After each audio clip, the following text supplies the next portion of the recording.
Welcome to a fireside reading of the short story The New Dress by Virginia Woolf.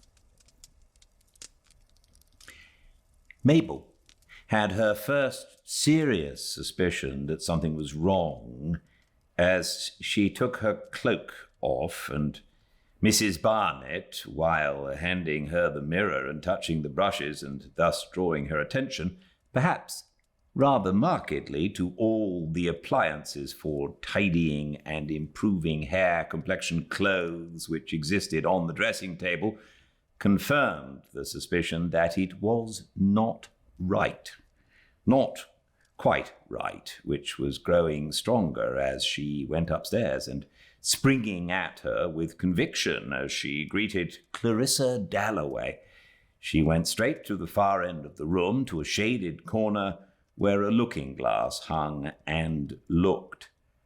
No, it was not right. And at once the misery which she had always tried to hide, the profound dissatisfaction, the sense she had had ever since she was a child of being inferior to other people, set upon her relentlessly, remorselessly, with an intensity which she could not beat off, as she would when she woke at night at home by reading Borrow or Scott. For, oh, these men, oh, these women, all were thinking, "What's Mabel wearing? What a fright she looks! What a hideous new dress!" Their eyelids flickering as they came up, and then their lids shutting rather tight. It was her own appalling inadequacy, her cowardice, her mean water-sprinkled blood that depressed her, and at once the whole of the room where for ever so many hours she had planned with the little dressmaker how it was to go seemed sordid, repulsive, and her own drawing-room so shabby, and herself going out puffed up with vanity as she touched the letters on the hall table and said, "How dull!" to show off. All this now seemed unutterably silly, paltry, and provincial. All this had been absolutely destroyed, shown up, exploded the moment she came into Mrs. Dalloway's drawing room. What she had thought that evening when, sitting over the teacups, Mrs. Dalloway's invitation came was that, of course, she could not be fashionable. It was absurd to pretend it. Even fashion meant cut, meant style, meant 30 guineas at least. But why not be original? Why not be herself, anyhow? And getting up, she had taken that old fashion book of her mother's, a Paris fashion book of the time of the Empire, and had thought how much prettier, more dignified, and more womanly they were then, and so set herself. Oh, it was so foolish, trying to be like them, pluming herself, in fact, upon being modest and old-fashioned and very charming, giving herself up, no doubt about it, to an orgy of self-love which deserved to be chastised, and so rigged herself out like this.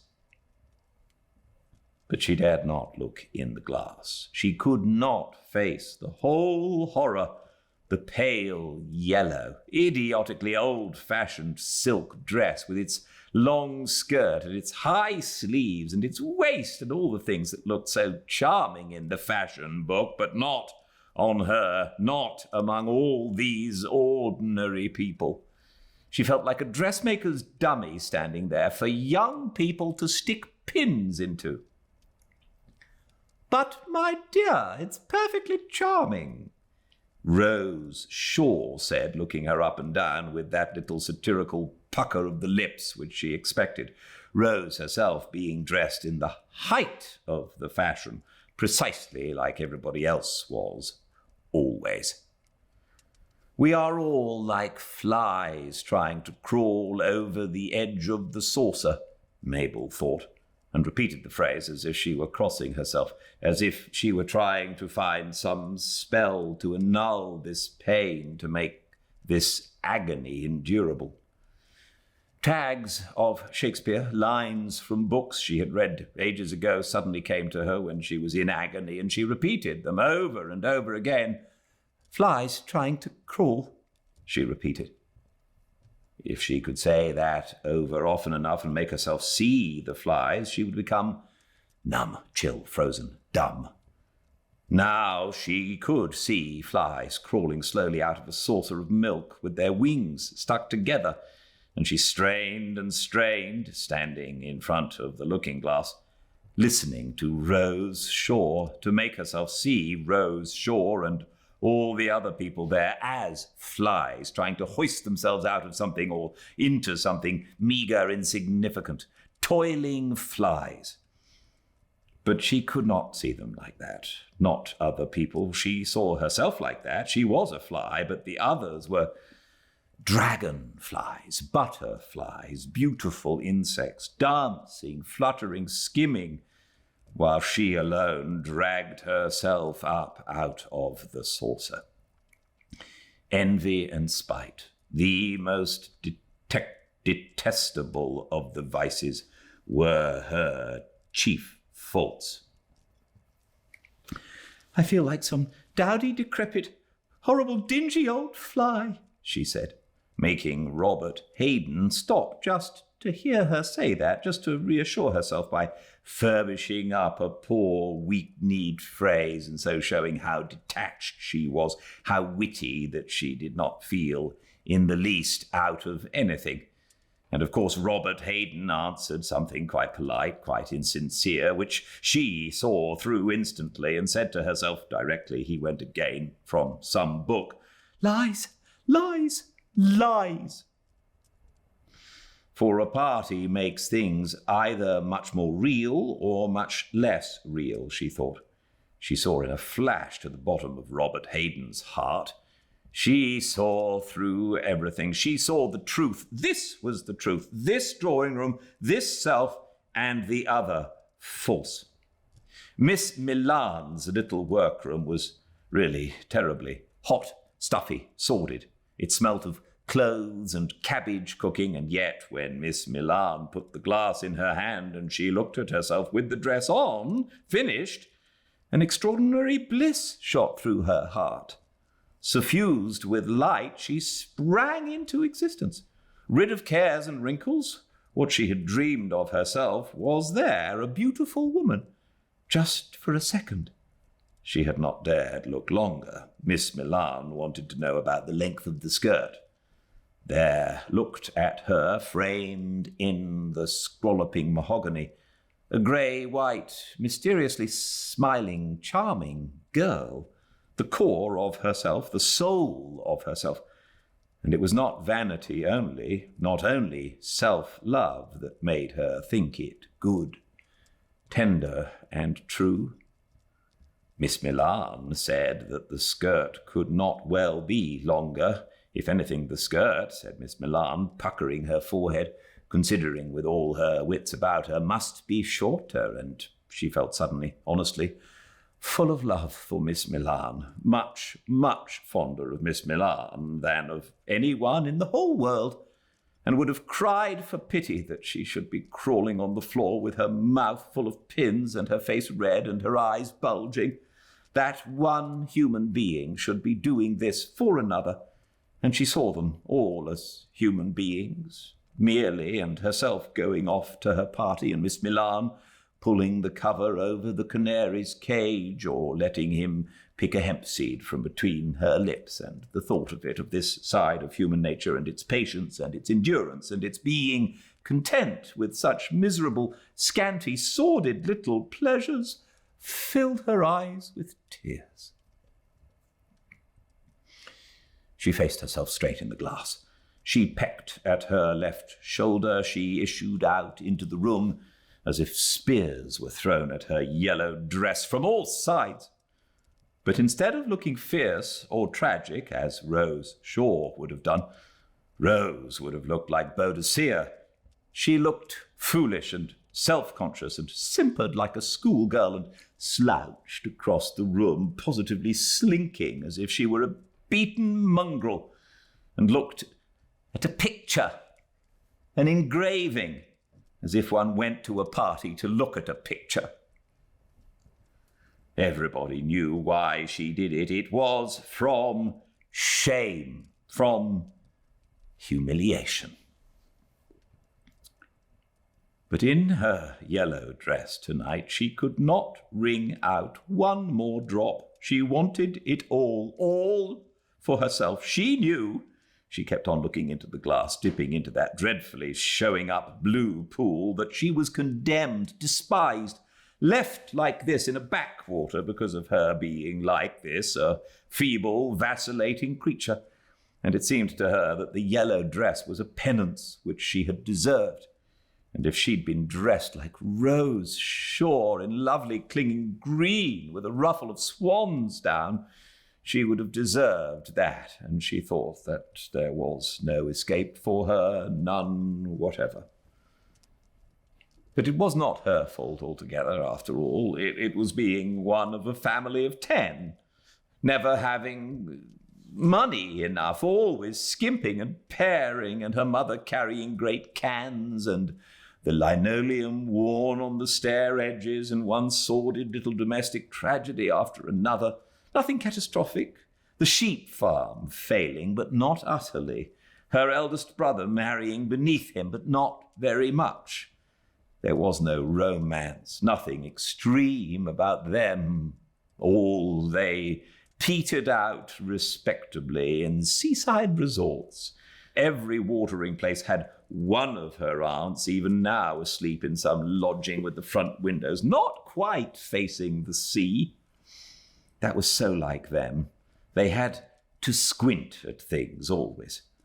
And she had done the same. She was just like her aunts.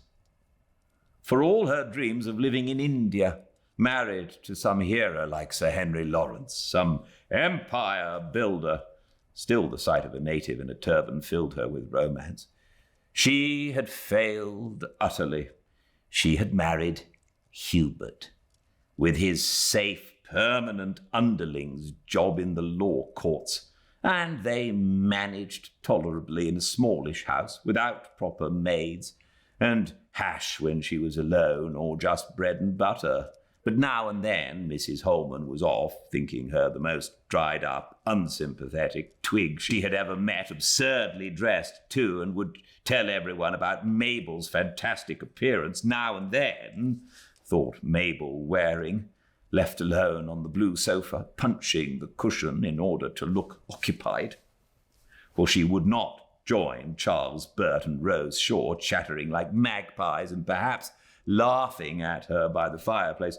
Now and then there did come to her delicious moments, reading The Other Night in Bed, for instance, or down by the sea on the sand in the sun at Easter. Let her recall it. A great tuft of pale sand grass, standing all twisted like a shock of spears against the sky, which was blue like a smooth china egg, so firm, so hard. And then the melody of the waves. Hush, hush, they said, and the children's shouts, paddling. Yes, it was a divine moment. And there she lay, she felt, in the hand of the goddess who was the world.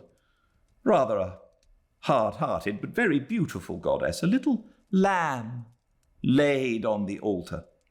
One did think these silly things, and it didn't matter so long as one never said them. And also, with Hubert sometimes, she had, quite unexpectedly, carving the mutton for Sunday lunch, for no reason, opening a letter, coming into a room. Divine moments when she said to herself, for she would never say this to anybody else, "This is it. This has happened. This is it." And the other way about it was equally surprising. That is, when everything was arranged, music, weather, holidays, every reason for happiness was there, then nothing happened at all. One wasn't happy, it was flat, just flat. That was all. Her wretched self, again, no doubt. She had always been a fretful, weak, unsatisfactory mother, a wobbly wife, lolling about in a kind of twilight existence with nothing very clear or very bold, or more one thing another, like all her brothers and sisters, except perhaps Herbert. They were all the same poor water-veined creatures who did nothing. Then, in the midst of this creeping, crawling life, suddenly she was on the crest of a wave. That wretched fly. Where had she read the story that kept coming into her mind about the fly and the saucer? Struggled out. Yes, she had those moments, but now that she was 40, they might come more and more seldom. By degrees, she would cease to struggle any more, but that was deplorable. That was not to be endured. That made her feel ashamed of herself. She would go to the London Library tomorrow. She would find some wonderful, helpful, astonishing book, quite by chance. A book by a clergyman, by an American no one had ever heard of, or she would walk down the Strand and drop accidentally into a hall where a miner was telling about the life in the pit, and suddenly she would become a new person. She would be absolutely transformed. She would wear a uniform. She would be called Sister Somebody. She would never give a thought to clothes again. And forever after, she would be perfectly clear about Charles, Bert, and Miss Milan, and this room and that room, and it would be always, day after day, as if she were lying in the sun or carving the mutton. It would be it. So she got up from the blue sofa and the yellow button in the looking glass, got up too, and she waved her hand to Charles and Rose to show them she did not depend on them one scrap, and the yellow button moved out of the looking glass, and all the spears were gathered into her breast as she walked towards Mrs. Dalloway and said, "Good night." "But it's too early to go," said Mrs. Dalloway, who was always so charming. "I'm afraid I must," said Mabel Waring.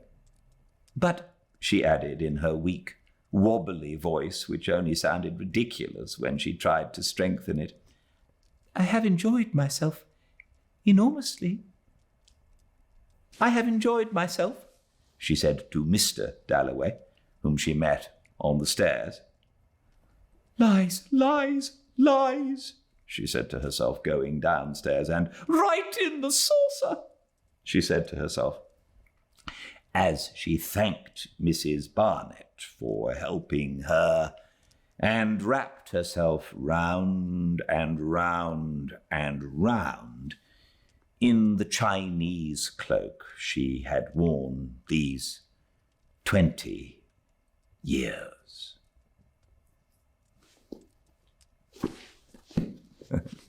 That was fun. This is great. I hope you're enjoying these. I am. I couldn't help remembering back when I was younger. I went to a party in London and I felt so out of place. And I remember absolutely looking at the paintings on the wall and trying to be enthused by what I was looking, because I didn't know anybody to say anything to. So a lot of that book really resonated, of that story really resonated for me. I hope it did for you. And maybe other short stories I read will do so too. I read every day at 5 Pacific at Fireside Reading on Instagram. All the chapters uploaded to the YouTube channel Fireside Reading. And until I see you all again tomorrow, please, everyone, stay very, very well. Good night.